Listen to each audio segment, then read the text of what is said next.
বিশ্ববৰেণ্য শিল্পী সুধাকণ্ঠ ডক্টৰ ভূপেন হাজৰিকাৰ জন্মদিৱস অন্যান্য ঠাইৰ লগতে আজি বাসুগাঁৱতো উদযাপন কৰা হয়। ডক্টৰ ভূপেন হাজৰিকাৰ স্মৃতি সংৰক্ষণ সমিতিৰ উদ্যোগত অনুষ্ঠিত কৰা হয় উক্ত দিৱসটি। প্ৰতিকূল বতৰৰ নেওচি বন্তি প্ৰজ্বলন আৰু পুষ্পাঞ্জলি অৰ্পণ কৰা হয়। বন্তি প্ৰজ্বলন আৰু পুষ্পাঞ্জলি কাৰ্যসূচী আৰম্ভণি কৰে ডক্টৰ ভূপেন হাজৰিকাৰ স্মৃতি সংৰক্ষণ সমিতিৰ সভাপতি অমৃত নাৰায়ণ পাটগিৰিয়ে। ভৃগুমণি ৰায়, বাসুগাঁও। আজি ৯৭ সংখ্যক জন্মদিন।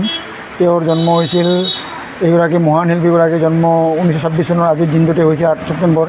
গতিকে এইগৰাকী মহান শিল্পীৰ প্ৰতি আমি বাসুগাঁও সুধাকণ্ঠ ভূপেন হাজৰিকা সংৰক্ষণ সমিতিয়ে আমি তেওঁৰ প্ৰতিমূৰ্তিত আমি মাল্যাৰ্পণ কৰাৰ কাৰণে আমি যোগাযোগ কৰিছোঁ আৰু এই প্ৰতিকূল বতৰতো আমি একেলগ হৈ আমি তেওঁলৈ শ্ৰদ্ধাঞ্জলি জনালোঁ বন্তি প্ৰজ্বলনৰ জৰিয়তে।